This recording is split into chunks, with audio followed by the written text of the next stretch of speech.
പ്രിയമുള്ളവരെ നമസ്കാരം. ഇന്ന് പറയാൻ പോകുന്നത് ജോജു ജോർജ് അനുമോളൊക്കെ അഭിനയിച്ച ആരോ എന്ന സിനിമയെക്കുറിച്ചാണ്.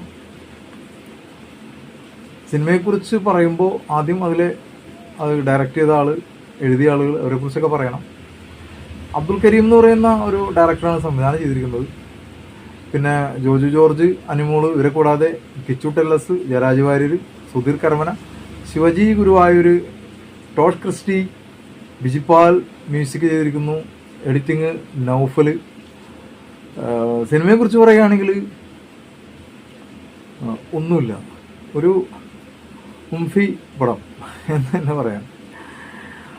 ഒരു ക്ലീഷേ, അതായത് ഒരുത്തൻ്റെ പെങ്ങള് ഒരു സുപ്രഭാതത്തിൽ ആക്സിഡൻറ്റിൽ മരിക്കുന്നു. അത് പക്ഷെ ആ പെങ്ങൾ മരിക്കുന്നത് ആക്സിഡൻറ്റിലല്ല, അതൊരു കൊലപാതകമാണെന്ന് അവളുടെ ഒപ്പം ജോലിയെടുക്കുന്ന സ്ത്രീ സഹപ്രവർത്തക പറയുന്നു. അങ്ങനെ തൻ്റെ പെങ്ങളെ കൊന്നവനോട് പ്രതികാരം ചെയ്യാൻ വരുന്ന ഒരു സഹോദരൻ്റെ കഥ. ഒരു ക്ലീഷേ, പണ്ടൊക്കെ ഒരു 1990-92 ഇറങ്ങുന്ന ഒരു കാലഘട്ടത്തിലൊരു സിനിമ. ജോജു നന്നായിട്ടുണ്ട്. പക്ഷേ ജോജുവിൻ്റെ അഭിനയം എന്ന് പറഞ്ഞു കഴിഞ്ഞാൽ, ജോജു ശരിക്കും പറഞ്ഞാൽ നായാട്ട് എന്ന് പറഞ്ഞ സിനിമയിൽ മരിച്ച ആൾ ഇതിൽ പുനർജനിച്ചു. സെയിം ക്യാരക്ടർ, ഒരു പോലീസ് ഓഫീസർ, പ്രത്യേകിച്ചൊന്നും ചെയ്യാനില്ല. ആ ഉള്ള സംഭവം പുള്ളി ക്ലിയർ ആക്കിയിട്ടുണ്ട്. പിന്നെ ഏറ്റവും നന്നാക്കുന്നത് അനുമോളാണ്. അനുമോള് താമര എന്ന് പറയുന്ന ഒരു കഥാപാത്രമാണ് ചെയ്തിരിക്കുന്നത്. വളരെ രസകരമായിട്ട് ചെയ്തിട്ടുണ്ട്. അനുമോൾക്ക് ഇതിനിടയ്ക്കൊരു തമിഴ് വെബ് സീരീസിൽ വന്നിരുന്നു, ഹാർട്ട് ബീറ്റ് എന്ന് പറഞ്ഞിട്ട്. മെയിൻ ക്യാരക്ടറാണ് അനുമോളെ. നമുക്ക് മലയാളത്തിന് നമുക്ക് വേണ്ട വിധത്തിൽ ഉപയോഗിക്കാൻ പറ്റിയിട്ടുള്ള ഒരു ഡയറക്ടർക്ക്. നല്ല കഴിവുള്ള നല്ല നടിയാണ് അനുമോൾ. പിന്നെ സിനിമയുടെ കാര്യം പറഞ്ഞു കഴിഞ്ഞാൽ അതിനകത്ത് വേറെ പുതിയ 2-3 പിള്ളേരുണ്ട് ഈ അനുമോളുടെ മകനായിട്ട് അഭിനയിക്കുന്നത്. അതുപോലെ വേറെ 1-2 പിള്ളേർ, അവരൊക്കെ ഒരു തരക്കേടില്ലാണ്ട് ചെയ്തിട്ടുണ്ട്.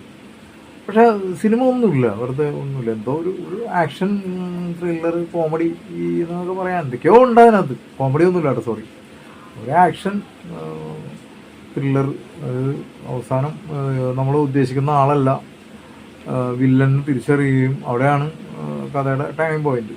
ഞാനിപ്പോൾ ഇത് പറയാൻ കാരണം സിനിമ ഇറങ്ങിയിട്ട് കുറച്ച് ദിവസമായി, ഞാൻ കണ്ടിട്ട് കുറച്ച് ദിവസമായി. പക്ഷെ അത് വേണ്ട എന്ന് കരുതി. ഇപ്പോൾ പുറത്താണെങ്കിൽ നല്ല മഴയാണ്.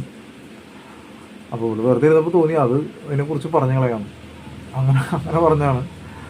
അപ്പോൾ നിങ്ങൾ ആ സിനിമ കണ്ടവരാണെങ്കിൽ നിങ്ങളുടെ അഭിപ്രായം എന്താണ്? ഞാൻ പലപ്പോഴും പറയാറുള്ള പോലെ എൻ്റെ അഭിപ്രായമായിരിക്കണമെന്നില്ല നിങ്ങളുടെ അഭിപ്രായം. അപ്പോൾ നിങ്ങളുടെ അഭിപ്രായം എന്താണെന്നുള്ളത് നിങ്ങൾ കമൻറ്റ് ചെയ്യണം. പിന്നെ ഈ സിനിമ എന്ന് പറഞ്ഞാൽ തൃശ്ശൂർ പൂരം, ആ ടൗണും ആ റൗണ്ടുള്ള തൃശ്ശൂർ റൗണ്ടിൻ്റെ ഉള്ളിൽ ആ പൂരപ്പറമ്പിൽ നടക്കുന്ന ചീട്ടുകളി, അങ്ങനെ വയസ്സന്മാരുടെ ചീട്ടുകളി, പിന്നെ പൂരത്തിനെ കുറിച്ചിട്ടുള്ള സംഭവങ്ങൾ, പൂരത്തിന് അത് വേണം ഇത് വേണം എന്നൊക്കെ പറയുന്ന കുറച്ച് പ്രായമായ സൗഹൃദങ്ങൾ, അങ്ങനത്തെ ഒരു തൃശ്ശൂരുമായിട്ട് ബന്ധപ്പെട്ട ഒരു സിനിമ. അപ്പോൾ പറഞ്ഞു വന്ന പോലെ നിങ്ങൾ ഈ സിനിമ കണ്ടവരാണെങ്കിൽ നിങ്ങളുടെ അഭിപ്രായം എൻ്റെ വീഡിയോക്ക് താഴെ പറ്റുമെങ്കിൽ കമൻറ്റ് ചെയ്യുക. പിന്നെ ആദ്യമായിട്ടാണ് നിങ്ങൾ എൻ്റെ ചാനൽ കാണുന്നതെങ്കിൽ കഴിയുമെങ്കിൽ എൻ്റെ ചാനൽ സബ്സ്ക്രൈബ് ചെയ്യുക, ബെല്ലൈക്കൺ എനാബിൾ ചെയ്യുക. മറ്റൊരു സിനിമയുടെ വിശേഷങ്ങളുമായി കാണുമ്പോഴേക്കും എല്ലാവർക്കും നന്ദി, നമസ്കാരം.